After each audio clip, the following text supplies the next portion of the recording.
দর্শক বন্ধুরা নমস্কার, আপনারা দেখছেন মৃণালিনী এনএন। আমি রয়েছি আপনাদের সাথে রাজীব। আজকে বাধ্য হয়ে আজকে আমাদের এই অনুষ্ঠানের নামকরণ যে আমি করেছি, নাম দিয়েছি মৃত্যুপুরী নাকি জিবি। আমার দিতে কষ্ট হয়েছে, কিন্তু কিছু করার নেই। বর্তমানে যা পারিপার্শ্বিক অবস্থা রয়েছে জিবির এবং আমাদের চিকিৎসা পরিষেবা কি অবস্থা রয়েছে বা কি যে একটা করুণ অবস্থা আপনারা প্রত্যেক দিন লক্ষ্য করতে পারছেন, বাধ্য হয়ে আমাকে এই ধরনের নামকরণ আমাকে করতে হয়েছে। মুখ্যমন্ত্রী সেদিন গেছেন, খোঁজ খবর উনি নিয়েছেন।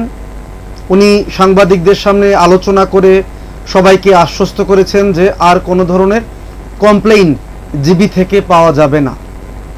কিন্তু আমরা লক্ষ্য করতে পেরেছি আজকে মানুষ জিবিতে যারা চিকিৎসা করতে এসেছেন, পরিবারের লোকেরা বন সই দিয়ে পেশেন্টকে নিয়ে যাচ্ছেন বাড়িতে চিকিৎসা করানোর জন্য। আমাদের ত্রিপুরা রাজ্যের গরিব মানুষের জন্য একমাত্র যে রেফারেল হাসপাতাল সেটা হচ্ছে জিবিপি হসপিটাল। এবং এই জিবিপি হসপিটাল থাকার কারণে আমাদের রাজ্যের মানুষরা কিন্তু এতদিন আশ্বস্ত ছিলেন যে এখানে চিকিৎসকরা রয়েছেন, স্বাস্থ্যকর্মীরা রয়েছেন, নিশ্চয়ই আমরা কোভিডের মোকাবেলা আমরা করতে পারব। কিন্তু দিন যতই সামনের দিকে এগোচ্ছে ততই কিন্তু আমরা পরিলক্ষিত করতে পারছি আমাদের স্বাস্থ্য ব্যবস্থার কি নগ্ন অবস্থা, বা যদি বলি সেটাকে আমি কি করুণ অবস্থা। এবং তার প্রমাণ আপনারা সবাই জানেন, সেখানে এটা আমি আর নতুন করে আপনাদেরকে বলতে হবে না। এই লকডাউন আমাদের রাজ্যে শুরু হয়েছিল, ফার্স্ট ফেজ তা শেষ হয়েছে। সেখান থেকে কতটুকু আমাদের রাজ্য রিকভারি করতে পেরেছে, আমাদের রাজ্যের আয়তন এবং আমাদের রাজ্যের যে পপুলেশন রয়েছে তার নিরিখে, সেটাও কিন্তু আজকে হিসেব করার বিষয় রয়েছে। আজকে আমাদের জিবি, যেখানে গরিব মানুষদের একটা চিকিৎসা ব্যবস্থা এতদিন ধরে দিয়ে আসছিল জিবি, সুনামের সঙ্গে জিবি আমাদেরকে পরিষেবা দিয়ে আসছিল, কিন্তু আজকে এই কঠিন মুহূর্তে দর্শক বন্ধুরা আপনারা লক্ষ্য করছেন যে জিবির এই চিত্র, এটা কোনো মতেই মেনে নেওয়া যায় না। অনেকে আপনারা বলেন যে বর্তমান সরকার কি আজকে করোনা এনেছে আমাদের রাজ্যে? না, আমাদের রাজ্য সরকার করোনা আনেনি, এটা ঠিক। কিন্তু যখন মার্চ মাস থেকেই তার আনাগোনা চলছিল, প্রিকশন হিসেবে রাজ্য সরকার কি ব্যবস্থা নিয়েছে সেটা কিন্তু বলা যেতেই পারে। আজকে এই একটা ভাইটাল একটা দপ্তর, স্বাস্থ্য দপ্তর, মুখ্যমন্ত্রী বিভিন্ন কাজে উনি ব্যস্ত থাকেন, বাকি 27টা দপ্তর ওনার কাছে রয়েছে। এর মধ্যে একটা ইম্পর্টেন্ট ভাইটাল দপ্তর হচ্ছে স্বাস্থ্য দপ্তর। বলতে গেলে অনেকে বলছেন যে মন্ত্রী রয়েছেন স্বাস্থ্য দপ্তরের, উনি হচ্ছেন রাজ্যের মাননীয় মুখ্যমন্ত্রী বিপ্লব কুমার দেব, কিন্তু উনি কি সঠিকভাবে স্বাস্থ্য দপ্তরকে পরিচালনা করতে পারছেন? কিন্তু এটাও বাস্তব, মুখ্যমন্ত্রী বিপ্লব কুমার দেব যখন সেই সময় স্বাস্থ্যমন্ত্রী ছিলেন না, আমাদের রাজ্যের যিনি স্বাস্থ্যমন্ত্রী ছিলেন সেই সময়কার এই নূতন সরকারের আমলে সুদীপ রায় বর্মন, উনি কিন্তু 1 বছরের প্রজেক্ট তৈরি করেছেন এবং রিপোর্ট দান করতে উনি সক্ষম হয়েছিলেন। সেই সময় একটি দপ্তরের একটি মন্ত্রীও তাদের কাজের হিসাব কিন্তু জমা দিতে পারেনি একমাত্র স্বাস্থ্য দপ্তর ব্যতীত, এবং সে খবর কিন্তু দিল্লিতেও রয়েছে। আজকে এই মুহূর্তে অনেকে বলছেন মুখ্যমন্ত্রী বিভিন্ন কাজে উনি ছুটে বেড়াচ্ছেন, জিবিতে গেছেন শেষ অবধি উনি, কিন্তু সেখানে সুইটেবল কোনো আনসার বেরিয়ে আসেনি, যেটা আমরা এখন দেখতে পাচ্ছি। আপনারা বলবেন আজকে জিবিকে মৃত্যুপুরী হিসেবে ঘোষণা করছেন রাজ্যের একাংশ মানুষ, যারা পরিষেবা পাচ্ছেন না, যারা ভুক্তভোগী, বলছেন যে যাতে পেশেন্টদেরকে জীবিতে না নিয়ে যাওয়া হয়, সেটা পেশেন্ট পার্টিরাই কিন্তু আবেদন করছেন। পেশেন্ট পার্টিরা আবেদন করছেন অন্যান্য রোগীদেরকে যে আপনাদের রোগীদেরকে নিয়ে আপনারা জীবিতে আসবেন না, চিকিৎসার কোনো দরকার নেই, বাড়িতে চিকিৎসা করান। এমন এক পরিস্থিতি আজকে তৈরি হয়েছে আমাদের রাজ্যে, বিশেষ করে জীবিকে সামনে রেখে সরকার না পারছে একজন মন্ত্রী সেখানে নিয়োগ করতে, না পারছেন রাজ্যে মাননীয় মুখ্যমন্ত্রী বিপ্লব কুমার দেব কিছু একটা করতেন। কারণ রাজ্যে মাননীয় মুখ্যমন্ত্রী বিপ্লব কুমার দেব এতগুলো দপ্তর উনি হাতে রেখেছেন, ওনার কাছে কি সঠিকভাবে সব ইনফরমেশন যাচ্ছে, সেটা অনেকে সন্দেহ প্রকাশ করছেন। অনেকে আবার এও বলছেন যে এই সরকারকে কালিমা লিপ্ত করার জন্যই একটা চক্র এই ধরনের কাজে ব্রতী হয়েছে। তাহলে যদি এটা সত্যি হয়ে থাকে, তাহলে রাজ্যে মাননীয় মুখ্যমন্ত্রী কেন ব্যবস্থা নিচ্ছেন না, সেটা অনেকে চিন্তা করছেন এই মুহূর্তে। এখন আপনারা যারা রাজ্যের আপামর সম্মানিত যারা দর্শকরা রয়েছেন মৃণালিনী, আপনারা বলবেন সরকারকে, আপনারা এই মুহূর্তে সাজেশন দেবেন, গাইডলাইন দেবেন, যাতে সরকার এইভাবে বা স্বাস্থ্য দপ্তরকে কিভাবে পরিচালনা করলে পরে রাজ্যের মানুষ স্বাস্থ্য পরিষেবা পাবে। কারণ একটা ভালো সরকারের কাছ থেকে রাজ্যের মানুষ কিন্তু একটা ভালো স্বাস্থ্য পরিষেবা আশা করে। রাজ্য সরকার গরিব মানুষের কাছ থেকে পয়সা নিচ্ছেন জীবিতে, আগে যেটা ছিল না, বর্তমান সরকার সেটা চালু করেছেন। রাজ্যের মাননীয় মুখ্যমন্ত্রী বলেছেন যে পেট খারাপ হলে, আমাশা হলে আপনাদেরকে জীবিতে আসতে হয়, আপনারা যার যার যেই জায়গাতে আছেন সেই জায়গাতে ট্রিটমেন্ট না করিয়ে ডাইরেক্ট চলে আসেন জীবিতে। জীবিতে সবসময় আসার দরকার পড়ে না, যেটা মাননীয় মুখ্যমন্ত্রী নিজে বলেছেন, সেটা আপনারা শুনেছেন, আমাদের কাছে ভিডিও রেকর্ডিং রয়েছে। কিন্তু প্রশ্ন উঠছে, রাজ্যের মাননীয় মুখ্যমন্ত্রী আপনি জানেন যে আমাদের রাজ্যে এমন একটা আমাদের রাজ্য, সেটা প্রত্যন্ত অঞ্চলে আমরা বাস করি, সেখানে গরিব মানুষদের একমাত্র চিকিৎসার আশ্রয়স্থল হচ্ছে এই জিবিপি। সেখানে মানুষরা চলে আসেন, তারা কিন্তু আনন্দে আসেন না, তারা কিন্তু মজবুর হয়ে এখানে আসছেন।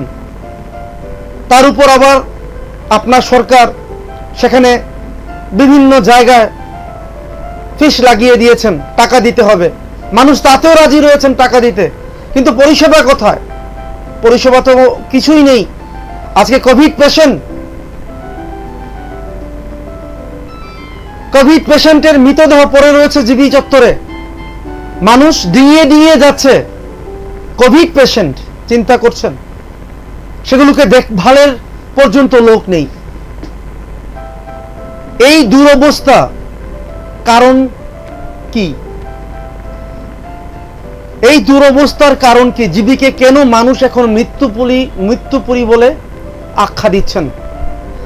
দর্শক বন্ধুরা, আপনারা যারা রয়েছেন সম্মানিত, আপনারা বলবেন, সরকারকে আপনারা সাজেশন দেবেন, গাইডলাইন দেবেন যে এই মুহূর্তে সরকারের কি করণীয় রয়েছে। আমরা জানি সরকার প্রচন্ড বিচক্ষণতার সঙ্গে কাজ করে, কারোর থেকে সাজেশন নেওয়ার কতটুকু প্রয়োজন, ওনারা কতটুকু সেটাকে মান্যতা দেন, সেটা আমার থেকে বেশি আপনারা ভালো বোঝেন। কিন্তু এটা আমি বলতে পারি, আপনাদের ভোটের দ্বারাই সরকার নির্বাচিত হয়েছে এবং একটা ভালো গভর্নেন্স সরকারের কাছ থেকে আপনারা আশা করেছেন, তাহলে আপনারা দাবি করতেই পারেন। আপনারা ট্যাক্সও দিচ্ছেন, নতুন করে আপনাদের উপর চাপিয়ে দেওয়া হয়েছে, সেটাও আপনারা দিচ্ছেন। কিন্তু এই মুহূর্তে সরকার কি করলে এই স্বাস্থ্য পরিষেবা আবার আগের জায়গায় ফিরে যাবে, সেটা আপনারা অবশ্যই বলবেন। এবং সরকারের কোন জায়গায় ভুল ত্রুটিগুলো রয়েছে সেটাও আপনারা বলবেন, এবং কিভাবে সরকার সেটাকে রেকটিফাই করেন সেটাও বলবেন। নমস্কার, কে রয়েছেন, কোত্থেকে বলছিলেন? আমি বাবারঘাট থেকে বলছি। তো আমি বলছিলাম যে আমি আমার ব্যক্তিগত একটা অভিজ্ঞতা, গত 4 তারিখ আমার বাবা প্রচন্ড জ্বর ছিল, তাই নিয়ে গিয়েছিলাম টিএমসিতে চেক আপ করানোর জন্য। আচ্ছা। তো সেখানে আমার বাবার কোভিড পজিটিভ ধরা পড়ে।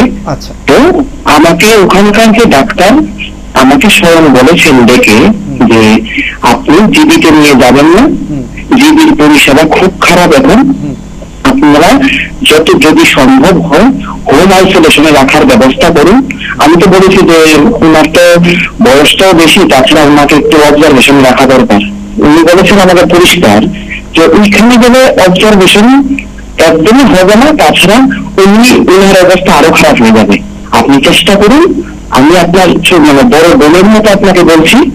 হ্যাঁ, আমাকে বলেছে যে আপনি ওনাকে বাড়িতে রাখার ব্যবস্থা করুন। তাহলে এখন চিন্তা করুন আপনি যে আমাদের রাজ্যের চিকিৎসা পরিষেবা কি পর্যায়ে গিয়ে পৌঁছেছে। গত প্রায় 2 মাস ধরে আমাদের রাজ্যে মানে প্রত্যেক দিন জিবি হাসপাতালে একের পর এক রোগী মারা যাচ্ছে। কেউ অক্সিজেনের অভাবে, কেউ ডাক্তারের অভাবে, কেউ চিকিৎসার অভাবে, কেউ হয়তো ছাদ থেকে লাফ দিয়ে। কেন এই সমস্ত কিছু কেন হচ্ছে? আমাদের রাজ্যের যে বড় বড় চ্যানেল গুলো যারা দাবি করে, তারা তো বলছে যে সরকার এই করছে, সরকার সেই করছে। ওরা দেখি কোনোদিনও টিভি চ্যানেলে এসব দেখায় না। একটা নিউজ চ্যানেল যদি এমন একটা সরকারের পা চাটা হয়ে যায়, তাহলে একটা রাজ্যে অনেক কিছু সম্ভব হয়। তো এটাই আমার বলার উদ্দেশ্য ছিল যে সরকারের এদিকে দৃষ্টি দেওয়া দরকার অতি সত্বর। না হলে স্বাস্থ্য ব্যবস্থা, শিক্ষা ব্যবস্থা এমন একটা জিনিস যেটা মানুষকে মানে মানুষের দরকার লাগবেই। শিক্ষা ব্যবস্থা, স্বাস্থ্য ব্যবস্থা, পুলিশ, এই সমস্ত কিছু আমাদের খুব মানে এসেনশিয়াল জিনিস। এগুলি যদি ভেঙে পড়ে তাহলে রইল কি? এটাই আমার বলার ছিল। ধন্যবাদ, অসংখ্য ধন্যবাদ। একজন দাদা ফোন করলেন বাধারঘাট থেকে। উনি বলেছেন ওনার বাবার সিরিয়াস কন্ডিশন ছিল, টিএমসিতে উনি নিয়ে গেছেন। ভালো ডাক্তাররা রয়েছেন, সাজেশন ওনাদেরকে দিয়েছেন যে জিবিতে নেবেন না, এখন পরিষেবা নেই জিবির। আপনার বাবাকে আর ফিরে হয়তো আপনি নাও পেতে পারেন, হোম আইসোলেশনে রাখুন, ডাক্তাররা বলে দিচ্ছে। তাহলে কি ডাক্তাররা সেইভাবে গাইড পাচ্ছেন না প্রশাসন থেকে, নাকি গাইড দেওয়ার কেউ নেই? বা যারা গাইড দিচ্ছেন তারা নিজেদেরকে বড় বড় ডাক্তার মনে করছেন? সেটা এখন চিন্তার বিষয়। নমস্কার, কে রয়েছে থেকে বলছিলেন? বলুন দাদা।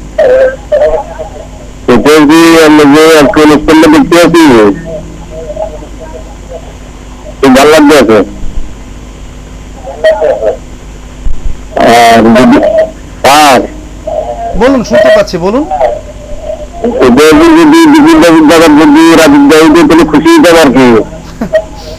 ধন্যবাদ আপনাকে।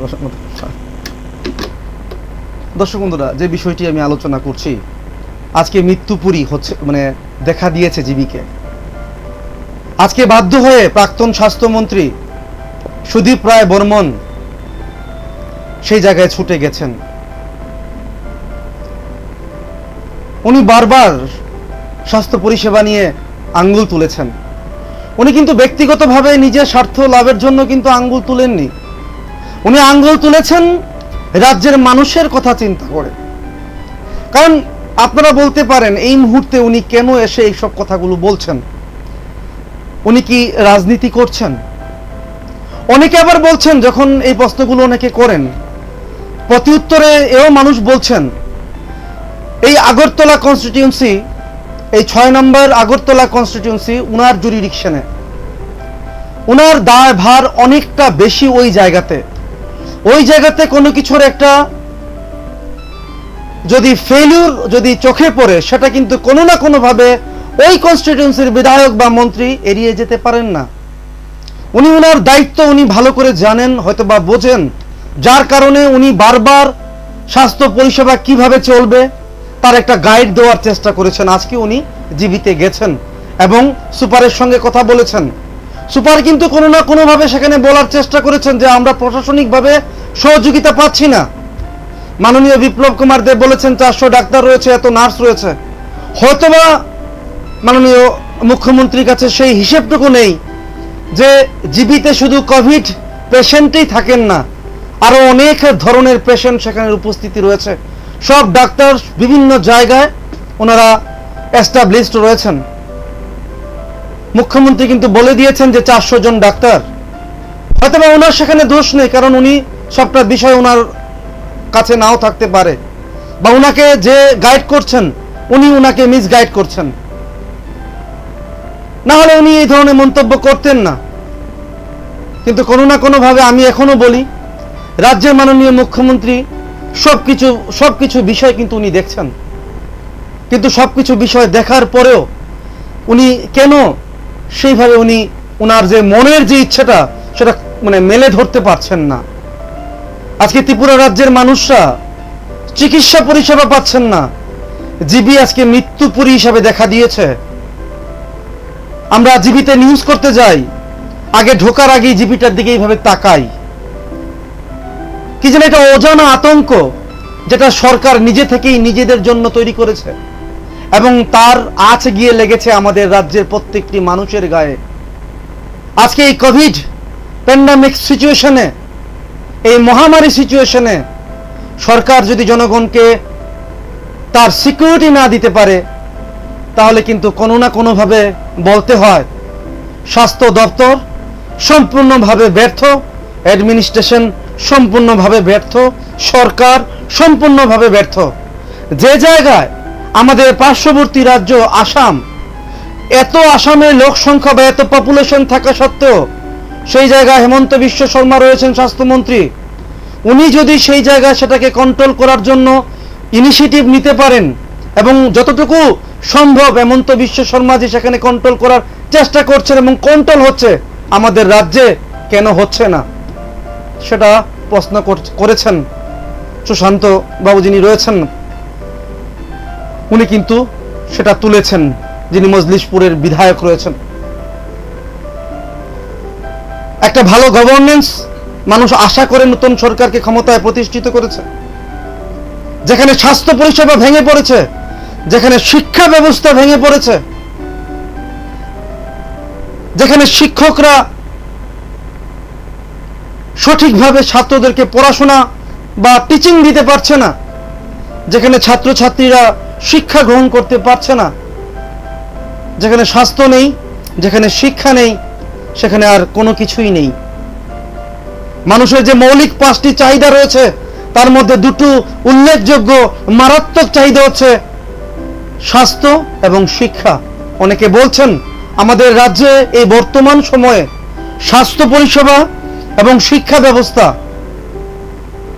কোনোটাই সঠিকভাবে সঠিক দিশায় পরিচালিত হচ্ছে না। সেটা কিন্তু বর্তমান সরকারকে চিন্তায় রাখবে, তা আর কিন্তু বলার অপেক্ষা রাখছে না। নমস্কার, কে রয়েছেন, কোত্থেকে বলছিলেন? হ্যালো, নমস্কার দাদা, কোত্থেকে বলছিলেন? নমস্কার দাদা, আমি আগরতলা থেকে বলছি। বলুন দাদা, কি বলবেন আপনি? প্রথমে জানাই গুড ইভিনিং আপনাকে।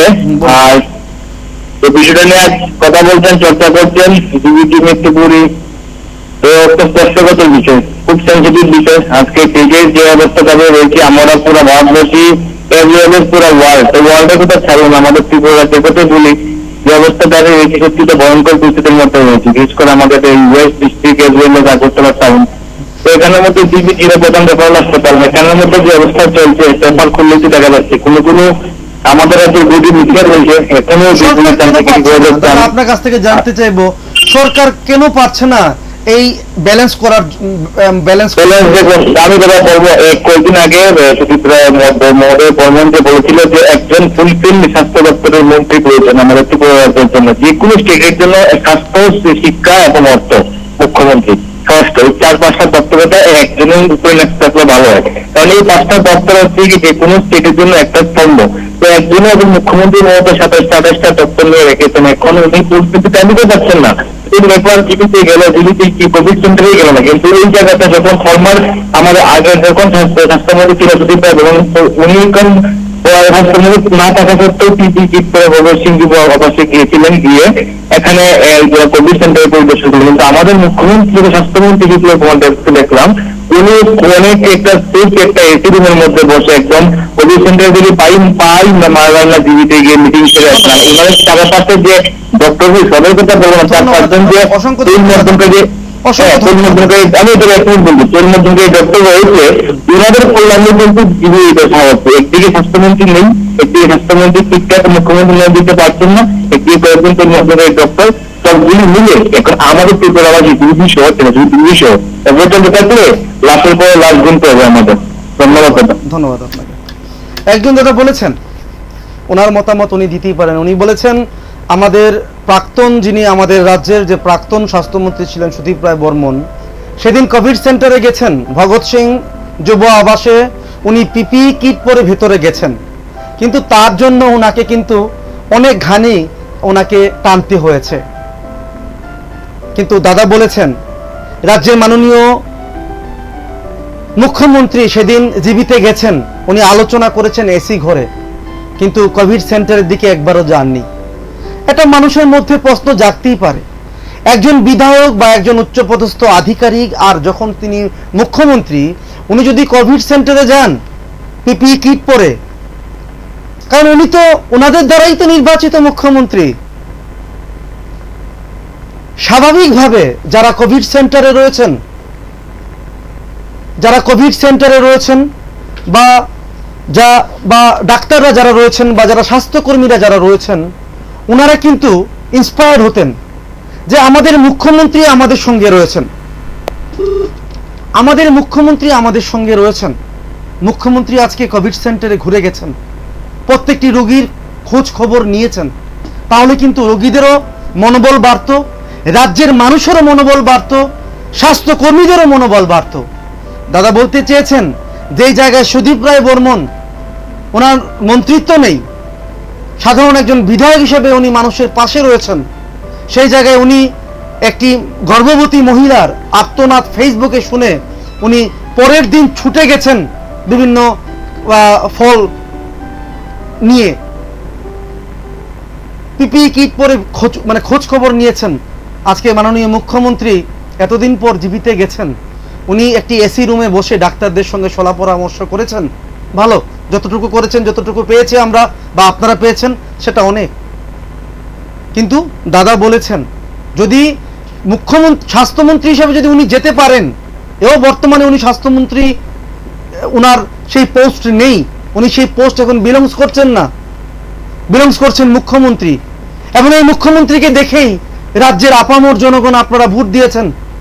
আজকে এই সময়ে মুখ্যমন্ত্রী, অনেকে বলেন সমালোচকরা, তরমুজ চাষ দেখতে যাচ্ছেন। অনেকে আমাকে বলেন রাজীব বাবু, রাজ্যের মাননীয় মুখ্যমন্ত্রী তরমুজ চাষ দেখতে গেছেন, কিন্তু ওনার কি একবার মনে হয় না যে জিবির করিডোরে লাশ পড়ে রয়েছে, জিবিতে যারা চিকিৎসা করতে আসছেন তারা আর্তনাদ করছেন, ঔষধ নেই, পরিষেবা নেই, ডাক্তার নেই, অ্যাডমিনিস্ট্রেশন নেই, সেই জায়গায় মাননীয় মুখ্যমন্ত্রী চলে গেছেন তরমুজ চাষ দেখতে। সেটা অনেকে ভালো চোখে দেখতে পাচ্ছেন না, কারণ রাজ্যের মাননীয় মুখ্যমন্ত্রী যিনি রয়েছেন বিপ্লব কুমার দেব, আমি বারবার বলি কোনো না কোনো ভাবে এই নতুন সরকার গঠনের পেছনে ওনার সাদাসিধে মুখটা রয়েছে। তো সেটা অনেকখানি কাজ করেছে বিজেপিকে সরকার গঠন করার ক্ষেত্রে আমাদের এই ত্রিপুরা রাজ্যে। নমস্কার, কে রয়েছেন, কোত্থেকে বলছিলেন? হ্যালো, আপনার টিভির ভলিউম কমান ম্যাডাম। হ্যালো, আপনার টিভির ভলিউমটা একটু কমান।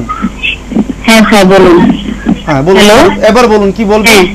হ্যাঁ, আমি বলতেছিলাম যে আমাদের দিদাকেও আমি নিয়ে গেছিলাম 2 তারিখ, ঠিক আছে, রাত্রি 4টার সময় আমাদেরকে মানে গাড়িতে রেখে দেওয়া হয়, আইএলএস থেকে আমরা টেস্ট করে যাই, তারপর কিন্তু আর টেস্ট হয়নি ওনার, কিন্তু লাস্ট অব্দি আমাদেরকে ডেটটাকে করোনা পজিটিভ বলে ডেটটাকে মানে সংস্কার করা হয়েছে। এটা কি ঠিক বলুন? ধন্যবাদ, অসংখ্য ধন্যবাদ। যে বিষয়টিতে আমি ছিলাম আপনাদের সঙ্গে, সেই বিষয়টি হচ্ছে জিবি নাকি মৃত্যুপুরী। আজকে জিবি নাম শুনলেই মানুষ ভয় পাচ্ছেন, এতে করে কি রাজ্যের স্বাস্থ্যের যে পরিষেবা রয়েছে সেটার মান কি বাড়ছে, সরকারের মান কি তাতে বাড়ছে, আপনারা বলবেন। নমস্কার, কে রয়েছেন, কোত্থেকে বলছিলেন? নমস্কার দাদা, আমি আগরতলা থেকে বলছি। বলুন। দাদা আমি বলতে চাই যে এখনো মুখ্যমন্ত্রীর যে সিদ্ধান্তটা নিয়েছে বা সিদ্ধান্ত করছে এটা ঠিক না। মুখ্যমন্ত্রীকে অতি সত্ত্বর স্বাস্থ্য দপ্তরটা সুদীপ বর্মনকে দেওয়া উচিত। ধন্যবাদ আপনাকে, ধন্যবাদ, অসংখ্য ধন্যবাদ। একজন ম্যাডাম ফোন করলেন, উনি বলেছেন যে এই মুহূর্তে আর দেরি না করে যাতে স্বাস্থ্য দপ্তরের দায়িত্ব সুদীপ রায় বর্মনকে দেওয়া হয়। উনি দেশের বা আমাদের রাজ্যের একজন নাগরিক, উনি তা বলতেই পারেন। নমস্কার, কে রয়েছেন, কোত্থেকে বলছেন? হ্যালো, নমস্কার, কোত্থেকে বলছেন? হ্যালো, শুনতে পাচ্ছি, আপনি কোত্থেকে বলছেন? হ্যাঁ হ্যালো, আমি শুনতে পাচ্ছি, বলুন। হ্যালো। দর্শক বন্ধুরা, টিভির সামনে যখন বসে আপনারা কথা বলবেন তখন ডিস্টার্ব হবে, একটু দূরে গিয়ে বলবেন, তাহলে অবশ্যই আপনি লাইন পাবেন, কথা বলতে পারবেন। নমস্কার, কে রয়েছেন, কোত্থেকে বলছিলেন? হ্যালো। হ্যাঁ দর্শক বন্ধুরা, আপনারা এও বলবেন যে এই মুহূর্তে সরকারের কি করণীয় রয়েছে। একজন ম্যাডাম বললেন যে এই মুহূর্তে সরকার বা মুখ্যমন্ত্রী স্বাস্থ্য মন্ত্রী হিসেবে যাতে সুদীপ রায় বর্মনকে আবার নিয়োগ করেন, যদি স্বাস্থ্যের হাল যে রয়েছে সেটা যদি ফিরিয়ে যেতে যদি মানে আনার যদি উদ্যোগ সরকার থেকে নেওয়া হয়, তাহলে এটাই রয়েছে একমাত্র অল্টারনেটিভ হয়। নমস্কার, কে রয়েছেন, কোত্থেকে বলছেন? হ্যালো, আমি নমস্কার, আমি জগৎ থেকে বলছি। বলুন দাদা। হ্যাঁ, আমি বলছি কি যে এখন যে বর্তমান যে পরিস্থিতি চলছে, একজন মন্ত্রী 27টা দপ্তর নিয়ে রেখেছে, উনি হলেন আমাদের মুখ্যমন্ত্রী, কিন্তু এতগুলি দপ্তর দেখাচ্ছে হ্যাঁ যে এখন যে কোভিড পরিস্থিতি, এর মধ্যে স্বাস্থ্য দপ্তরে আগে শরীফ ছিল, কিন্তু এখন ওনাকে নেওয়া হোক বা যাকে নেওয়া হোক, এই কোভিড পরিস্থিতির মধ্যে একটা নতুন স্বাস্থ্যমন্ত্রীর দরকার, এবং উনি একটা এতগুলি দপ্তর না নিয়ে বিভিন্ন মধ্যে এগুলি ভাগ করে দেওয়া উচিত। কারণ একা যদি হয় তাহলে উনি সবগুলি বাকি যে দপ্তরগুলি মন্ত্রী আছে ওই দপ্তরটিও একা নিয়ে একাই চালাক। ধন্যবাদ আপনাকে দাদা, অসংখ্য ধন্যবাদ। একজন দাদা বললেন যে স্বাস্থ্যমন্ত্রী সুদীপ রায় বর্মনকে দেয়া হোক বা অন্য কোনো বিধায়ককে দেয়া হোক, কিন্তু সেপারেট একজনকে দেয়া হোক। পাশাপাশি উনি বলেছেন যে মাননীয় মুখ্যমন্ত্রী 27টা দপ্তর নিয়ে রেখেছেন, তো বাকি দপ্তরগুলি উনি নিজের কাছে রেখে দিন, উনি একলাই সরকার চালাক, উনি বললেন দাদা। নমস্কার, কে রয়েছেন, কোথা থেকে বলছিলেন? দাদা, আমি সোনামর থেকে বলছি। আমি হয়তো 5-7 দিন ধরে খাইতেছি দাদা, আমি আপনার লগে যোগাযোগ করতাম পারি না, আপনার যোগাযোগ হয়েছে। বলুন দাদা, কি বলবেন? দাদা, ব্যবহার হয়েছে আমরা ত্রিপুরাবাসীর মনে হয় দুর্ভাগ্য। ফিরে আমরা আগে মনে করতাম জিনিস একটা জীবন দান করে, কিন্তু অক্ষণ দেখতেছি জিবির মধ্যে জম রোগা হয়ে রয়েছে। জিনিসটা চেহারা টিভির মধ্যে দেখলে শরীরে বাহার হয়ে থাকা, যেভাবে ডেট বই দেখতে আছি, আমার সারা মানুষ, দেশের মানুষ, গ্রামের মানুষ, অন্য মানে যেভাবে জীবন দানের দিকে জীবন দান দিকে যায়, কিন্তু তার মৃত্যু ছাড়া কোনো গতি নাই। এভাবে যদি মানুষ মারা যায়, রোগ হইলে মানুষ মারা যায় ঠিক আছে, কিন্তু চিকিৎসা পরিষেবা পায় যদি মারা যাইতো, তো মনে বুঝাইতাম যে না, চিকিৎসা পরিষেবা পাওয়া যাওয়ার পরে এরপরে মারা গেছে তার আয়ু শেষ, কিন্তু তেল থাকতে দেখা যায় বাতি নিবে। আমরা মনে দুর্ভাগ্য আসলে এটা ভাবছিলাম না যে এইভাবে মানুষ মারা যাবে। রোগ হয়েছে করোনা বা ভাইরাস, এটা তো বিষাক্ত ভাইরাস ঠিক আছে, কিন্তু পরিষেবা যদি হয়ে মারা যাইতো কোনো পক্ষ থাকা হইলে দাদা, আসলে কি আমরা কি কপালে খারাপ না আসলে আমরা আয়ু শেষ হয়ে গেছে গা? আসলে টিভি দেখলে চোখের করে টল টলে পড়ে। আমার ভাই না বন্ধু না, কিন্তু আমার দেশের মানুষ, রাজ্যের মানুষ, যেভাবে আমরা দেখতেছি সাধারণ মানুষ দিনে কাজ করে না খাওয়ানো, সে আসলে কি উচ্চ লেভেলের মানুষ এটা দেখে না। এটাই আমার বক্তব্য আর কি। ধন্যবাদ আপনাকে দাদা, ধন্যবাদ। একজন দাদা সোনামুড়া থেকে ফোন করেছেন, উনি বলেছেন সেটা কি আমাদের দুর্ভাগ্য না আমাদের কি সময় শেষ হয়ে এসেছে। পাশাপাশি উনি মানে বলেছেন দিদি আগে মানুষদেরকে জীবন দান করত বা জীবন দান করত, আর এখন জীবিতে যমরাজা বসে আছে। এটা কি আমাদের দুর্ভাগ্য নাকি আমাদের সৌভাগ্য? সোনামুড়া থেকে জানতে চাই।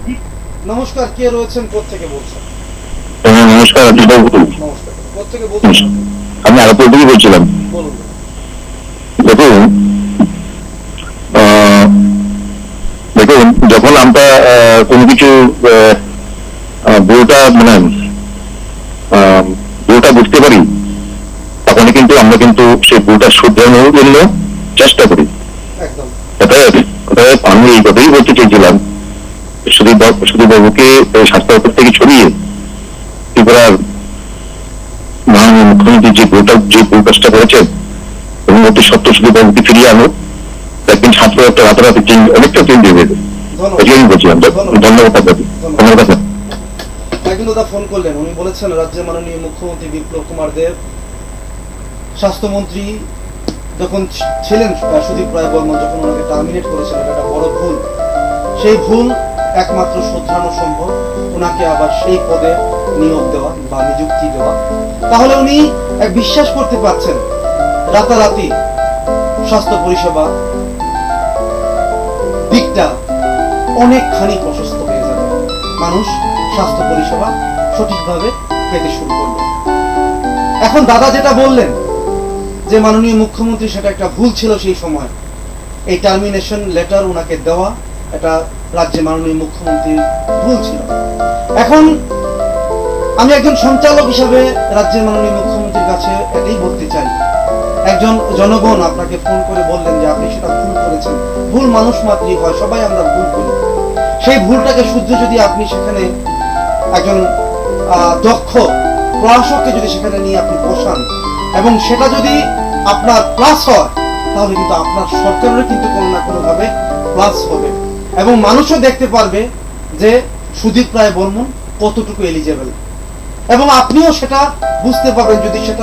যদি সুদীপ রায় বর্মন সেই জায়গায় ক্লিক করেন, তাহলে কিন্তু আপনি মনে রাখবেন রাজ্যের মাননীয় মুখ্যমন্ত্রীর উদ্দেশ্যে আমি একজন সাধারণ ছোট্ট সঞ্চালক হিসাবে আমি আপনার কাছে বলছি, সেই জায়গায় কিন্তু আপনার মাইনাস হবে না, আপনার প্লাস হবে। কারণ যদি স্বাস্থ্য পরিষেবা ফিরে আসে, তাহলে কিন্তু আপনার সরকারের দ্বারাই কিন্তু স্বাস্থ্য পরিষেবা ফিরেছে, মানুষ কিন্তু বলবে।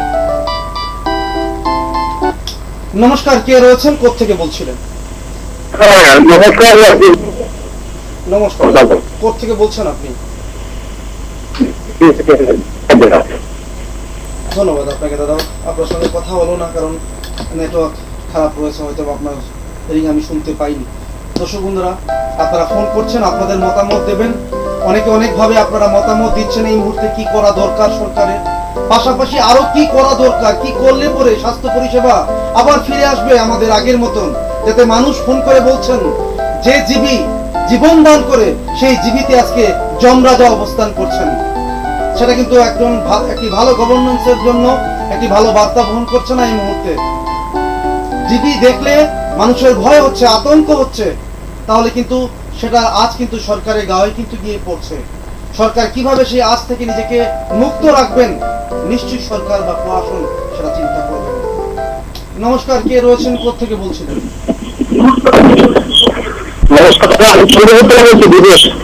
চৈলাম থেকে বলছেন, বলুন দাদা, বলুন, আমি শুনতে পাচ্ছি, বলুন। হ্যাঁ, বলছিলাম দাদা, আমাদের অ্যাকচুয়ালি রাজ্যের এখন যে স্বাস্থ্য পরিষেবাটা সেটা সত্যি মানে খুব দুর্ভাগ্যজনক। কারণ যখন স্বাস্থ্যমন্ত্রী সুদীপ রায় বর্মন ছিলেন, তখন কিন্তু আমাদের এই যে জীবিতে মানে পরিষেবাটা আমাদের সরকার একটা যে রাজ্য নতুন সরকার আসলে খুব সুন্দর হয়েছিল। কিন্তু যখন ওনাকে স্বাস্থ্যমন্ত্রী থেকে পদত্যাগ করা হয়েছিল, তখন কিন্তু হেডলাইন ত্রিপুরাতে একটা রেটিং ছিল, মানে একটা ওই গ্রাফ বানিয়েছিল কতজন মানুষ ওনাকে স্বাস্থ্যমন্ত্রী হিসেবে চেয়েছেন বা আপনারা চান না। তো সেখানে কিন্তু 83% মানুষ রাজ্যে কিন্তু স্বাস্থ্যমন্ত্রী সুদীপ রায় বর্মনের পক্ষে ছিল, সেটা কিন্তু সকলেই জানে। কিন্তু উনি যদি স্বাস্থ্য পরিষেবার দায়িত্ব এখন থাকতেন, রাজ্যে হয়তো এরকম পরিবেশটা হতো না। ধন্যবাদ আপনাকে, অসংখ্য ধন্যবাদ। একজন দাদা ফোন করেছেন, উনি বলেছেন যে আমাদের রাজ্যে একটি জনপ্রিয় সংবাদ মাধ্যম হেডলাইন্স ত্রিপুরা, সেই হেডলাইন্স ত্রিপুরাতে একবার একটা সার্ভে হয়েছিল, সেখানে সুদীপ রায় বর্মনকে 83% মানুষ চেয়েছিলেন স্বাস্থ্যমন্ত্রী হিসেবে। দাদা বলেছেন সেই কথা মতো যদি সুদীপ রায় বর্মনকে আবার ফিরিয়ে আনা হয়, এই দপ্তর ওনার কাছে ছেড়ে দেওয়া হয়, দেখাই যাক না কতখানি পরিবর্তন আসে, দাদা বলতে চেয়েছেন। নমস্কার, কে রয়েছেন, কোত্থেকে বলছেন? নমস্কার, বলুন দাদা, বলুন, কোত্থেকে বলছেন আপনি? আমি আগরতলা থেকে বলছি। বলুন দাদা, বলুন। আমি এখন আমাদের কাছে লেখা হয়েছে বিজেপি নীতি, হ্যাঁ, একটা বিলটা সর্বোপরি হয়ে যাবে, আবার সুদীপ রায় বর্মনকে ওনার জায়গায় ফিরিয়ে আনেন। আর আমি বেশি কথা বলবো না, আর আমি বিজেপির যে নেতা নেত্রী আছে ওদেরকে বলবো,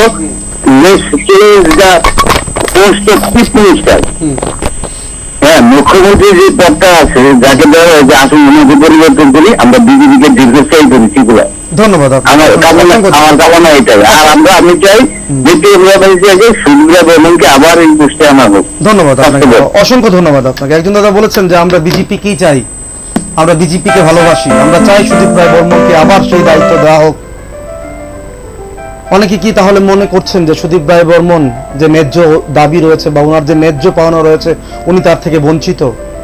যারা বিজেপিকে ভালোবাসেন তারাই বলছেন যে সুদীপ রায় বর্মনকে, কারণ উনি একজন বিজেপির বিধায়ক, উনি কাজ করতে চাইছেন, উনি ছটফট করছেন কাজের জন্য, কিন্তু কাজ করতে পারছেন না। এটা স্বাভাবিক, মানুষ আক্ষেপের সুরে বলছেন। আমি কিন্তু আজকে সুদীপ রায় বর্মন নিয়ে আমি কিন্তু আলোচনা করিনি, আমি কিন্তু আলোচনার বিষয় রেখেছি জিবি আজকে কি মৃত্যুপুরী, সরকারের কি কি করণীয় রয়েছে, সরকার কি কি করবেন, কি কি করলে পরে আজকে এই জিবি যে আজকে মৃত্যুপুরীতে পরিণত হয়ে চলেছে সেটা থেকে বেরিয়ে আসতে পারবে সরকার। কিন্তু আপনারা বারবার সুদীপ রায় বর্মনের কথা বলছেন। আপনারা জনগণ, আপনারা বলতেই পারেন, আপনারাই শেষ কথা বলেন।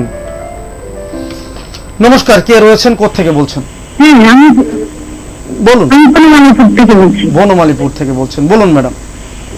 আসলে কি জানেন দাদা, হ্যাঁ, সুদীপ রায় বর্মনকে স্বাস্থ্যমন্ত্রী থেকে সরিয়ে দেওয়া এটা তার পক্ষে সাপে ভর হয়েছে। কেননা তার মেয়েরই বাইর না করলে আপনি মুখোশটা কিন্তু মানুষের ধরতে পারতো না যে এখন যে স্বাস্থ্যমন্ত্রী আছে এই জিনিসটা মানুষের কাছে মানে বার্তাটা যাইতো না, বা তাই কি করতে চাইতেছে এটা যে তাই কতটুকু ভুল করছে তার মানে সরাইয়া দিয়ে তার নিজে ভাবতে পারতেছে না। মানুষের জানাটাই মানে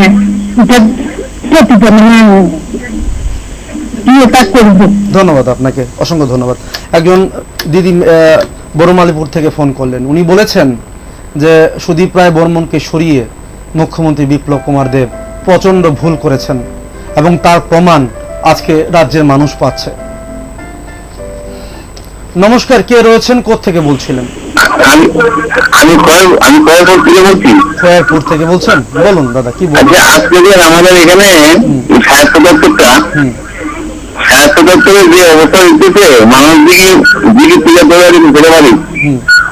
এই স্বাস্থ্য দপ্তরের মানুষ তো আগে থাকতো এই জিগিতে তারা সবাই অনেক দূর থেকে মানুষ আছে চিকিৎসার জন্য। আর এখন দেখা যাচ্ছে যে চিকিৎসা কর্মীদের কথা, বাইরের থেকে চিকিৎসা কর্মীদের কথা তারা জিগিতে তুলে চলে যায়, কারণটা কি? ধন্যবাদ আপনাকে, অসংখ্য ধন্যবাদ। একজন দাদা ফোন করেছেন খয়াপুর থেকে, উনি বলেছেন জিবিতে গরিব মানুষেরা দূর দূরান্ত থেকে আসেন চিকিৎসা নেওয়ার জন্য। আজকে মানুষরা বন দিয়ে পেশেন্টদেরকে বাড়িতে নিয়ে যাচ্ছেন যে আমার চিকিৎসা লাগবে না, কারণ চিকিৎসা আমরা নেব না জিবিতে, কারণ জিবি ধীরে ধীরে মৃত্যুপুরীতে পরিণত হচ্ছে। একটা রাজ্যের একটা রেফারেল, একমাত্র রেফারেল হাসপাতালের বিরুদ্ধে এত বড় অভিযোগ। দ্বিতীয়ত এই অভিযোগ যারা করছেন তারা কিন্তু রাজ্যের মানুষ, এবং সবচাইতে আক্ষেপের বিষয় রাজ্যের মাননীয় মুখ্যমন্ত্রী এই দপ্তরটিকে এখন দেখছেন। নমস্কার, কে রয়েছেন, কোত্থেকে বলছেন? নমস্কার স্যার, আমি খোয়াই থেকে বলছেন, বলুন দাদা। বলছিলাম দেখুন, অ্যাকচুয়ালি স্বাস্থ্য দপ্তরটা এখন যে ভাবে রয়েছে, একজন নার্স এবং একজন ডক্টর মানুষের হচ্ছে দ্বিতীয় ভগবান হিসেবে তারা কাজ করছেন। কিন্তু এরকম ধরনের হালচাল যারা ফ্রন্টে কাজ করে ওনারা কিন্তু বলতে পারবেন। দুই নম্বর হচ্ছে, আপনাদের মাধ্যমে আমি বলতে চাই, এখন পৃথিবীর কিন্তু শিক্ষা এবং স্বাস্থ্য কিন্তু মানুষের ঊর্ধ্বে কিন্তু কাজ করার দরকার, এবং মানে ভেরি ইম্পর্টেন্ট এখন বর্তমান সময়ে। তো স্বাস্থ্যটা কিন্তু এখনো বিশ্বের মধ্যে করোনা ভাইরাস কিন্তু প্রতিনিয়ত কিন্তু বেড়ে চলছে। আমাদের ত্রিপুরা কিন্তু দুই করে বাড়ছে এখন। আমি বলবো ইন্ডিভিজুয়ালস একজন পার্টিকুলার একজন স্বাস্থ্যমন্ত্রী অতি সত্যি একজন নিয়োগ করার দরকার, একজন দরকার স্পেসিফিক দেখানোর জন্য। আর স্টাফ কিন্তু প্রত্যেকটা একেবারে তৃণমূল স্তর থেকে, সাব সেন্টার থেকে শুরু করে একেবারে রেফারেল হসপিটাল জিবিপি, মানে কি বলবো, আগের থেকে এই স্টাফ কিন্তু এজ এ ক্রাইসিস। কিন্তু এখন বর্তমান অনেক কিন্তু নার্সিং স্টাফরা কিন্তু প্রশিক্ষণ দিয়ে কিন্তু বাড়িতে বসে আছেন, তারা কিন্তু রুচি অনুষ্ঠান কিন্তু নেই। আমি বলবো অনেক সংখ্যক, আমি বলবো ইদানিং যদি কিছু স্টাফ ক্রিয়েট করা হয়, আপনাদের মাধ্যমে আমি বলতে চাই সরকারের কাছে, যেই মানে আপনারা আজকেও একটা বিষয় নিয়ে আলোচনা করছেন, আমি বলবো তার আপনার কাছে জিজ্ঞাস করে আগামীকাল বা যেদিন হোক একটু বলবেন, আপনারা বিষয়টা নিয়ে আলোচনা করবেন যে সত্যি সত্যি স্টাফ কিন্তু দরকার। কারণ ইদানিংকালে নার্স এবং ডক্টর বিভিন্ন হেলথ ওয়ার্কাররা কিন্তু পজিটিভ হচ্ছেন এবং বিভিন্ন ওয়ার্ড কিন্তু কাজ করতে একটু সমস্যায় আছেন। সুতরাং স্টাফ কিন্তু বিশেষ দরকার, ভেরি ইম্পর্টেন্ট এখন সময়ে, বিশেষ করে নার্স যারা ফ্রন্টে কাজ করেন। প্রত্যেকটা মুহূর্তে রুগীর পাশে কিন্তু 24 ঘন্টা নার্সই কিন্তু থাকে। তো আমি বলবো ইজ এ পারফেক্ট এখন মানে যত তাড়াতাড়ি সম্ভব নিয়োগ করা দরকার। অসংখ্য ধন্যবাদ। আপনাদের মাধ্যমে আমি এটা সরকারের কাছে করতে চাই। অসংখ্য ধন্যবাদ আপনাকে। আমি বলি, আপনি বলেছেন স্টাফ দরকার। ইতিমধ্যে আমাদের কাছে খবর রয়েছে প্রায় 25 জন স্টাফ নেওয়া হয়েছে, নার্স নেওয়া হয়েছে, কিন্তু সেই ক্ষেত্রেও যারা ইন্টারভিউ দিয়েছেন তাদেরও বিস্তর অভিযোগ রয়েছে। কিভাবে কি করে কে কি করে পেল সেটার কোনো ধরনের হিন্টস এখনো পর্যন্ত মানুষ পাচ্ছেন না। অনেকে ইন্টারভিউ দিয়েছেন, কি করে এই 25 জন পেয়ে গেলেন তার কোনো যথাযথ উত্তর দপ্তর থেকে কিন্তু দেওয়া হচ্ছে না।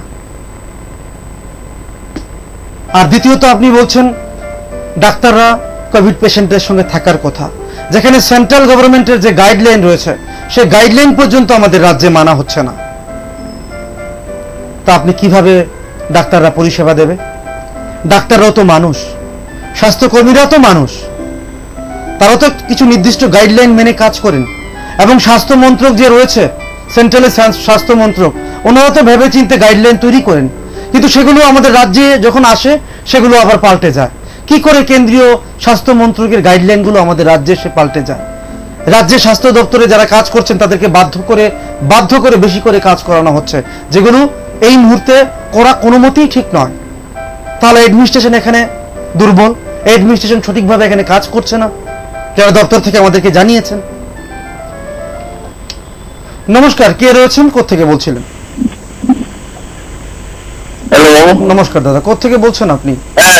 নমস্কার। নমস্কার দাদা, কোত্থেকে বলছেন? আমি আপাতত বলছি। বলুন দাদা, বলুন। দাদা, যে একটা অবস্থা চলছে, পার্টিতে তো 4 জন, 2জন তো এমএলএ আছে ডাক্তার, আর 2জন কার্যকর্তা আছে, বুঝলেন? একজন তো 3 নম্বর নতুন বড় আছে, আর বড় জওয়ার একজন বিধায়ক আছে ডাক্তার। 2জন ডাক্তার আছে আর 2জন কার্যকর্তা আছে, হরিশ সিনহা আর প্রেসিডেন্ট, এখন প্রেসিডেন্ট হচ্ছে মানিক শাহ।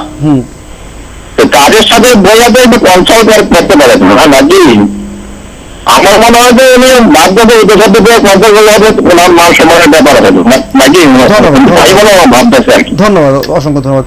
একজন দাদা ফোন করলেন, উনি বলেছেন রাজ্যের মাননীয় মুখ্যমন্ত্রী অনেকের সঙ্গে বসে তো আলোচনা করতে পারেন, উনি কি সেটাকে ইগো হিসেবে নিচ্ছেন? তাহলে কি রাজ্যের মাননীয় মুখ্যমন্ত্রী যিনি রয়েছেন বিপ্লব কুমার দের আমাদের রাজ্যের, উনি কি মানে ইগোর প্রতি বেশি কনসেন্ট্রেট করেন? উনি যে কথাটা বললেন, উনি বলেছেন এই বিজেপি দলে অনেক ডাক্তার রয়েছেন যিনি বিধায়ক, এই বিজেপি দলে অনেক সংগঠক রয়েছেন যারা ভালো বোঝেন, ডাক্তার মানিক শাহ রয়েছেন প্রেসিডেন্ট, ডাক্তার দিলীপ দাস রয়েছেন ডক্টর, ওনাদের সঙ্গে বসে তো কনসাল্ট করতে পারেন। দাদা জানতে চাইছেন আমার কাছে সেই তথ্য নেই। দাদা বলতে চাইছেন তাহলে কি মুখ্যমন্ত্রী এখানে ইগো সৃষ্টি করছেন? উনি কি ভাবছেন আমি যদি কথা বলি তাহলে কি আমার সেটা মান সম্মানে বাঁধবে?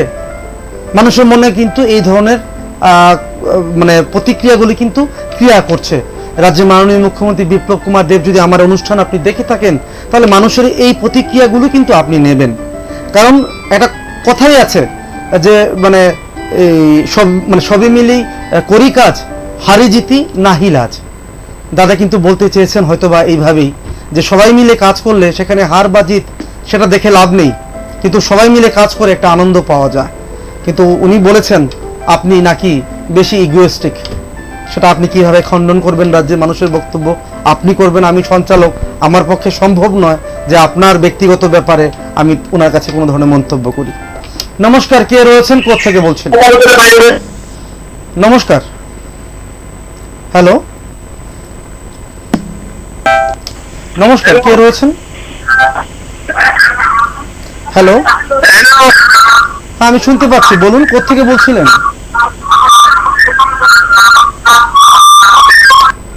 সেই আপনাদেরকে প্রত্যেক দিন বলি যখন কথা বলবেন টিভি সেট থেকে একটু দূরে এসে বলবেন আর ভলিউম কমিয়ে রাখবেন।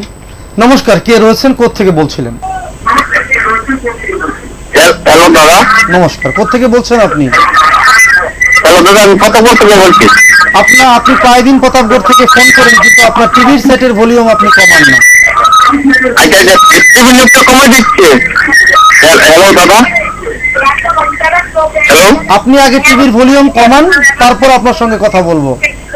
আচ্ছা আচ্ছা দাদা, আমি প্রতাপগড় থেকে বলছি। ধন্যবাদ আপনাকে, অসংখ্য ধন্যবাদ। আপনি প্রতাপগড় থেকে বলুন আর যেখান থেকে বলুন, প্রায় দিন আপনি ফোন করেন, কিন্তু আপনার ভলিউম এত বাড়িয়ে রাখেন, আপনি নিজেই কথা বলতে পারেন না, আর আমি তো আপনার কথা শুনতে পাই না।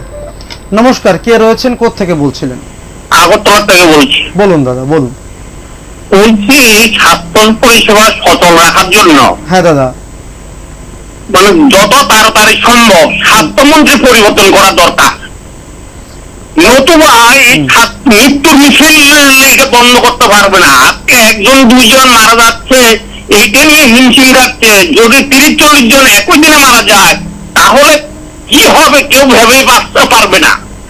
আর তদুপরি আমাদের ত্রিপুরা রাজ্যের মুখ্যমন্ত্রী পদটা অন্য কাকে দিয়ে দিলেই সুবিধা হয়, মানে সার্বিক উন্নয়নের জন্য, মানে চাকুরি, উন্নয়নমূলক কাজ, মানে কোনো কিছুই হচ্ছে না।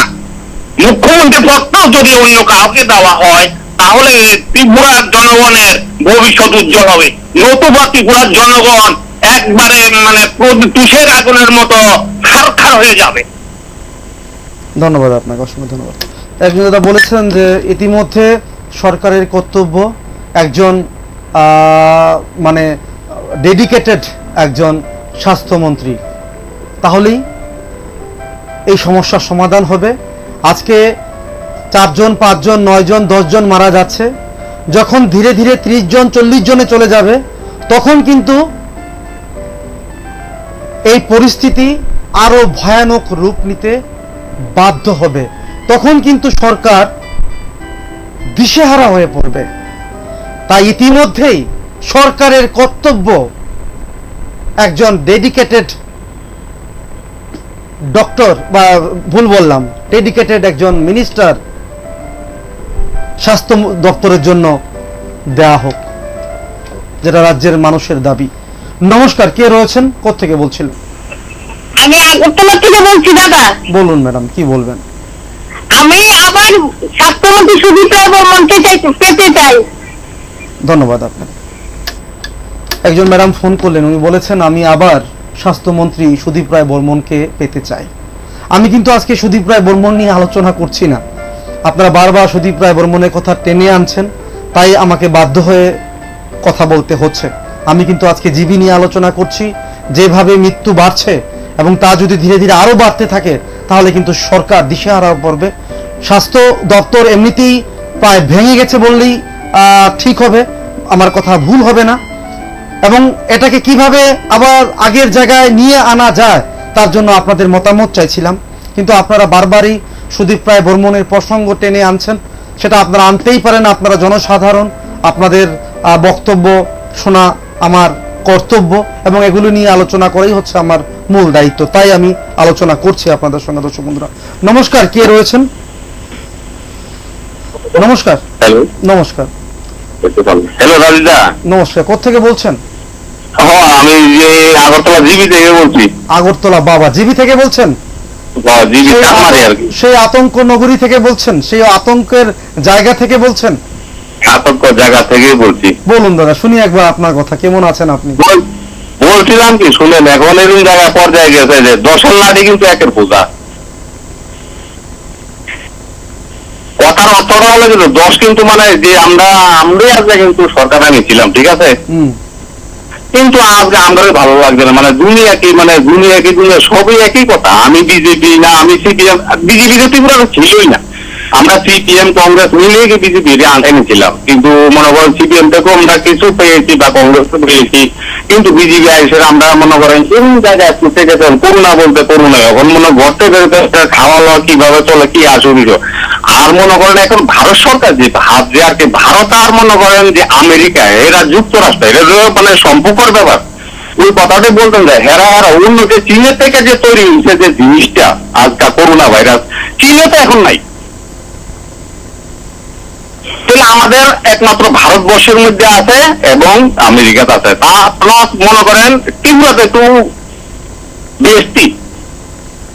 আর জিবি হসপিটালের যে ব্যাপারটা, সুদীপরা বর্মন রাতে আমরা টিভিতে দেখছিলাম বা আপনারা প্রোগ্রাম করতেন বা আপনারাও দেখছি, সবই আপনারা বলছেন যে এমনকি রাত্রে তাই উনি 12টা 1টা 1টার সময় 2টার সময় আছে, তাহলে ভালো জিনিস করছে দেখে তাহলে বিদায় দিয়ে দিতে। আজকে শুনলাম কি সুশান্ত চৌধুরী তো গেল গা। কি হবে দুনিয়াটা, কি হবে? লাস্ট মন্থ আমার তো মরণ হইল দাদা। আমি একজন অটো ড্রাইভার দাদা, চলাইতাম রিক্সা, আমার ফ্যামিলিও কোনো কোয়ার্টার কাজ করে। বড় পোলা বিয়া করাইছি 29 বছরের পোলা, বড় পোলার বড় নাতিন হয়েছে গত 20 তারিখ, 20 আগস্ট, আজকে হইলো 7 তারিখ, গত 20 আগস্ট আমি পোলার বউরে নিয়ে ভর্তি করলাম, নাতিন হইলো। 21 তারিখ দেখলাম যে করোনা রুগী, করোনা রুগী করে দুতলা রুগীটা লামাইলো, লামায় সেটা বেডিটা কাপ করে বইয়া গেল গা। 2টা মহিলা জোড়া করে 2 পোলার মধ্যে, এরপরে আর উঠে টুটে না বেডি বইয়া গেল। যখন বেডির আলগি দিল তখন দেখলাম কি তার নিচে বেডির ব্লাড পুরে রইল, রক্ত মানে বাচ্চারা পাকার মধ্যে পুরে রইল। এমন হেরোইন করে না, কি পরিস্থিতি হইল। ধন্যবাদ এটাই দাদা আমরা যারা অনুরোধ, এটাই আপনারা আপনি একটা মিনিট আপনারা এটি কইবেন যে দশের দ্বারা এটাই করবেন। আপনি তো বেশি কিছু কইতেন পারতেন না, আপনি নির্দলীয়, কিন্তু আপনি সত্যি কথা আপনার প্রোগ্রাম আমরা দেখি বা কোনোদিন আপনার লগে কথা কইছিলাম মোবাইলে, আজকে ফার্স্ট কইলাম আপনার কথা।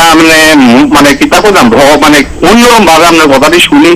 এইভাবে দশেরও দেবেন, দেশের কথা শুনে আপনারা যে আপনারা যেমনি ভালো এমনি আপনারা বিচার করেন, আপনার কথা আপনি কইয়া যাবেন। খুবই ভালো লাগে আপনার কথা। কিন্তু এইটাই ত্রিপুরা রাজ্যের মধ্যে চাইছে কি তা গাঁজা বাজা বন্ধ করো, অন ইংলিশ মদের দোকান খুলে দিতে, অন মদ কেনা কিনা খাইতে হবে ইংলিশ মদ 200 টাকা, কত রিক্সা ড্রাইভার অটো ড্রাইভার, অন গাঁজা কিনলে 5 টাকা ফুটলা কিনলে মনে খাইয়া সেটা সংসার নিয়ে কত মাছ পোলা নিলে সেটা সুস্থা বন্ধার মতো খাইয়া ঘুমাই রইল। হ্যাঁ, তবে শান্তি হইলো, ঘুমাতিটা আবার রিক্সা গেল। কিন্তু এই জিনিসটা সরকার চাইলো না। এইটাই মানে এইটাই সবে কইতেছে যে আজকে মনে করেন মুখ্যমন্ত্রী সুদীপরা বর্মন যদি থাকে বা আগে যে সিপিএম সরকারের মানিক সরকার ছিল খুব ভালো ছিল।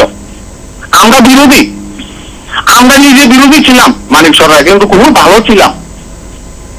নমস্কার দাদা, রাখি। ধন্যবাদ আপনাকে। একজন দাদা জিবি থেকে ফোন করেছেন, ভাবলাম উনি অন্য কিছু বলবেন, কিন্তু মনের কিছু কথা আমাদের সঙ্গে শেয়ার করলেন, আপনারা শুনলেন। দর্শক বন্ধুরা নমস্কার, কে রয়েছেন?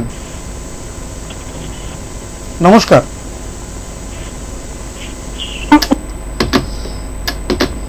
দর্শক বন্ধুরা আমার কাছে আর সময় বেশি নেই। নমস্কার, কে রয়েছেন? হ্যালো, নমস্কার,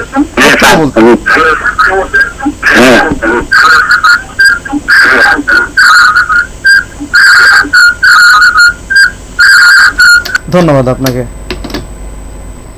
দর্শক বন্ধুরা আপনারা অনেকে ফোন করছেন, আমিও চাই আপনাদের ফোন যত পারি আমি পিক আপ করি। নমস্কার, কে রয়েছেন, কোথা থেকে বলছিলেন? হ্যালো দাদা, কত থেকে অতটা বলছি। বলুন দাদা, কি বলবেন? আচ্ছা দাদা, এই যে অনেকজন স্বাস্থ্যমন্ত্রী রয়েছে, ওনার জন্য মানে ওনার যদি একদম এই যে এই এই বলছে ওনার যে স্বাস্থ্যমন্ত্রী আগে যেন রয়েছেন, ওনার যদি স্বাস্থ্যমন্ত্রী যদি থাকে খুব ভালো হতো দাদা। ধন্যবাদ আপনাকে, অসংখ্য ধন্যবাদ। একজন দাদা ফোন করলেন প্রতাপগড় থেকে, উনি বলেছেন আগে স্বাস্থ্যমন্ত্রী যিনি ছিলেন উনি যদি স্বাস্থ্যমন্ত্রী হন তাহলে ভালো হবে, যেটা দাদা বললেন। হ্যালো হ্যালো হ্যালো, হ্যাঁ বলুন ম্যাডাম, কোথা থেকে বলছেন? নমস্কার রাজীব দা, আমি শান্তিবাজার থেকে বলছি। বলুন ম্যাডাম। বলছিলাম যে জিবিপি মৃত্যুপুরী, সত্যি এই কথাটা এতটাই সত্যি। এখন কিছুদিন আগে একটা সার্ভে হয়েছিল সিএনএন অর্ডার অনুযায়ী মাল্টি পারপাস অঙ্গনওয়াড়ি ওয়ার্কার এবং আশা মিলে করোনা পজিটিভ রোগীদের বের করার জন্য। তখন লক্ষ্য করা গেছে আমার বাড়ির আশেপাশে বেশ কয়েকটা পরিবারে আমি দেখেছি যে ওরা আছে এরকম বাড়ির ফ্যামিলি পার্সনদের লুকিয়ে লোক এসে যাতে ওনারা না পায়, এবং ওনারা তাদের লোকেদের কাছে বলেছে যে ওরা বাড়িতে নেই বা এরকম করে ওনারা দেখতে দেয়নি যে বাড়িতে সর্দিতে হয় যে কোভিড কেয়ারে নেওয়া হোক বা জীবিতে নেওয়া হোক, ওরা হয়তো বা আর বাঁচবে না। এইরকম একটা ভয় জেগে গেছে মানুষের মাঝে যে জীবিতে গেলেই আর আমার পরিবারের লোকটা ফিরে আসবে না। তো জীবিত আজ মৃত্যুপুরী, এতে কোনো সন্দেহই নেই। মানুষের মাঝে এতটাই আতঙ্ক ঢুকে গেছে। আর আমরা সাধারণ মানুষ বলে এবার করবো যাদের বলা উচিত ওনারা তো দিব্যি বলে চলছে। এই কিছুক্ষণ আগে একটা চ্যানেল দেখলাম, মাননীয় সংসদ মহিলা আর দিদি ভ্রমণ করেছিলেন, উনি বলছেন যে অক্সিজেনের কোনো অভাবে অভাবে রোগী মারা যাচ্ছে। তাহলে এখানে আমরা জনসাধারণ মিথ্যে হয়ে গেলাম, কিন্তু ওনারা যদি এই বিষয়গুলি দেখতেন অনেকটা জনসাধারণের লাভ হতো, ওনাদের নজরে যদি পড়তো, ওনাদের যদি মনে ব্যথা হতো জনসাধারণের জন্য। কিন্তু ত্রিপুরার মানুষদের নিয়ে যেভাবে ছিনিমিনি খেলা হচ্ছে জীবন নিয়ে, এর জবাব দিয়ে একদিন ওনাদের করতেই হবে। নমস্কার। ধন্যবাদ আপনাকে। সর্বশেষ ফোন নিলাম আপনার। দর্শক বন্ধু, আজকে যে বিষয়টি নিয়ে আলোচনা করছি, একজন ম্যাডাম শান্তিবাজার থেকে ফোন করলেন। উনি বলেছেন, সাংসদ যিনি রয়েছেন প্রতিমা ভৌমিক, উনি বলেছেন যে অক্সিজেনের কোনো অভাব নেই। কিন্তু ম্যাডাম বলতে চেয়েছেন এইভাবে অক্সিজেনের অভাবে যে লোক মারা যাচ্ছে, তাহলে কি সেটা ভুল? উনি প্রশ্ন করেছেন আমাকে।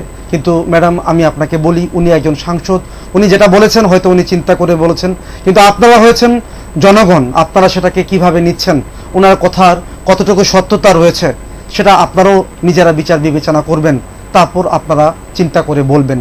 কিন্তু আপনারা বলেছেন বা আমরা জানি জীবিত অক্সিজেনের অভাবে অনেকে মারা গেছেন এবং এখনও যাচ্ছেন। কিন্তু প্রতিমা ভৌমিক যিনি সাংসদ রয়েছেন, উনি নাকি বলেছেন যে জীবিতে অক্সিজেনের কোনো অভাব নেই। এখন বাস্তব কি রয়েছে সেটা কিন্তু আমরা প্রত্যেক দিন আমাদের ইলেকট্রনিক্স মিডিয়াতে আমরা তুলে ধরি, বিভিন্ন প্রিন্ট মিডিয়াতে কিন্তু আপনারা দেখতে পান। দর্শক বন্ধুরা, আজকে যে বিষয়টি নিয়ে আমি আলোচনা করছিলাম, এখন মানুষ জীবিতে যাওয়ার কথা শুনলেই ভাবে আমি বোধহয় আর জীবিত থেকে ফিরে আসবো না। সবাই চাইছেন যে আমরা বাড়িতেই চিকিৎসা করি। অনেকে রয়েছেন জীবিতে যারা চিকিৎসা করাতে গেছেন, ওনারা বন্ড সই দিয়ে রোগীদেরকে বাড়িতে নিয়ে আসছেন। কেন নিয়ে আসছেন? জীবির প্রতি আর বিশ্বাস রাখতে পারছেন না। এত বড় একটা জীবী যেখানে জীবন দান করা হয়, সেই জীবিতে এখন জম বাসস্থান করে বসে আছেন, এবং তাকে এই জমকে এখানে বাসস্থান করে দেওয়ার জন্য যারা সুযোগ করে দিয়েছেন তারা কিন্তু পার পাবেন না। মানুষ কিন্তু বা গণদেবতা কিন্তু সেগুলো কিন্তু লক্ষ্য রাখছেন। যেখান থেকে মানুষ জীবন নিয়ে ফিরতেন, ভগবানের বাসস্থান ছিল, সেই জায়গায় আজকে জম বিরাজ করছেন, সেখানে মানুষের জান নিয়ে নেওয়া হচ্ছে এবং তার পরিষেবা আজকে এত তলানিতে গিয়ে ঠেকেছে, মানুষ আজকে বলতে চাইছেন যে জীবিতে তোমরা কেউ যেও না।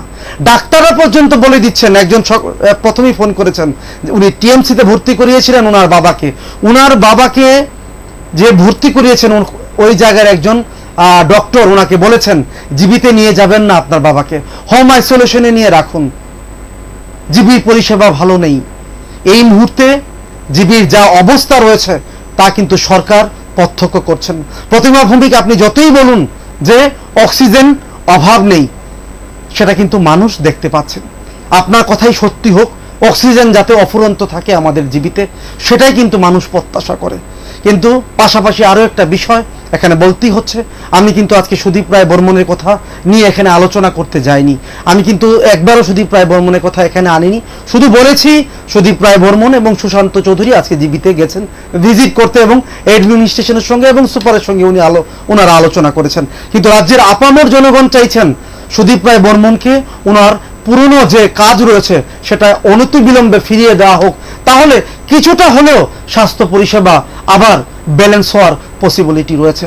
এখন দেখার বিষয় রাজ্যে মাননীয় মুখ্যমন্ত্রী, পাশাপাশি রাজ্য সরকার, পাশাপাশি বিজেপি দল ওনারা কি চিন্তা করেন, কিভাবে সামনের দিকে এই স্বাস্থ্য পরিষেবাকে ওনারা এগিয়ে নিয়ে যাবেন, তার দিকেই চেয়ে রয়েছেন মানুষ। কিন্তু যাওয়ার আগে একটা কথা এখানে বলতেই হচ্ছে, আজকে 3 জন 4 জন 5 জন 9 জন 10 জন পর্যন্ত মারা যাচ্ছেন প্রত্যেক দিন। যখন তার রেশিও 30 বা 40-এ গিয়ে পৌঁছবে, তখন কিন্তু রাজ্য সরকার আর কিন্তু আপনারা পথ খুঁজে পাবেন না। তার আগেই আপনারা যথোপযুক্ত আপনারা ব্যবস্থা গ্রহণ করুন, সবার সঙ্গে আলোচনা করে মানুষকে বাঁচার সুযোগ করে দিন। পাশাপাশি জীবকে এই যে জিবি রয়েছে, সেই জিবির যে পুরনো অবস্থা জীবিত ছিল আমাদের, সেটাকে আপনারা আমাদের রাজ্যের মানুষদের হাতে আবার ফিরিয়ে দিন। দর্শক বন্ধুরা, আজকে আমার এই আলোচনা আমি এখানে শেষ করছি, কিন্তু দেখতে থাকবেন অবশ্যই মৃণালিনী এনএন। নমস্কার।